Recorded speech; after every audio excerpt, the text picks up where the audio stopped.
പരിശുദ്ധ റസൂലുള്ളാഹി സ്വല്ലല്ലാഹു അലൈഹി വസല്ലം നിങ്ങൾ പറഞ്ഞു, മാമിൻ മുസ്ലിമിൻ യമൂത്ത് യൗമൽ ജുമുഅത്തി ഔ ലൈലത്തുൽ ജുമുഅത്തി ഇല്ലാ വഖാഹുല്ലാഹു ഫിത്നത്തുൽ ഖബർ. അഹ്മദ് തുർമുദി റിപ്പോർട്ട് ചെയ്തിരിക്കുന്ന ഹദീസാണ്. എന്താണ് ഇതിൻ്റെ അർത്ഥം? ഒരു മുസ്ലിമായിരിക്കുന്ന മനുഷ്യൻ വെള്ളിയാഴ്ച രാവിലോ പകലിലോ അവൻ മരണപ്പെട്ടാൽ ഇല്ലാ വഖാഹുല്ലാഹു ഫിത്നത്തുൽ ഖബരി, ഖബറിൻ്റെ ശിക്ഷയെ തൊട്ട് അള്ളാഹു അവനിക്ക് കാവൽ നൽകാതിരിക്കുകയില്ല.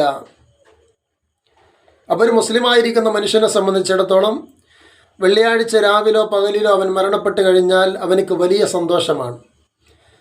അതുപോലെ തന്നെ മറ്റൊരു ഹദീസ് കാണാം, ഇന്നമൻ മാത്ത യൗമൽ ജുമുഅത്തി ഔ ലൈലത്തഹ അമിന മിൻ അദാബിൽ ഖബരി വ ഫിത്നതിഹി.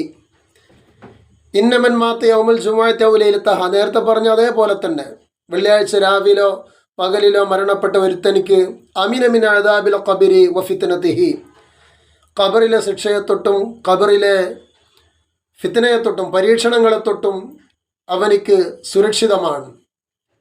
അവൻ സുരക്ഷിതനാണ്, അവനിക്കൊന്നും ഭയപ്പെടേണ്ടതില്ല.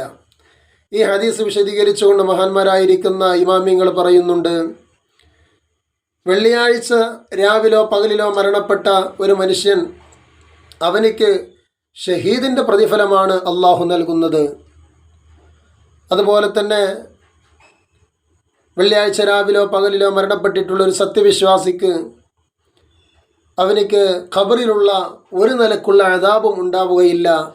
അവൻ അള്ളാഹുവിൻ്റെ അടുക്കൽ സ്വീകാര്യനാണ് എന്നതിൻ്റെ അടയാളമാണ് അവൻ്റെ വെള്ളിയാഴ്ച രാവിലോ പകലിലോ ഉണ്ടായിട്ടുള്ള മരണം എന്നാണ് മഹാന്മാർ പറയുന്നത്.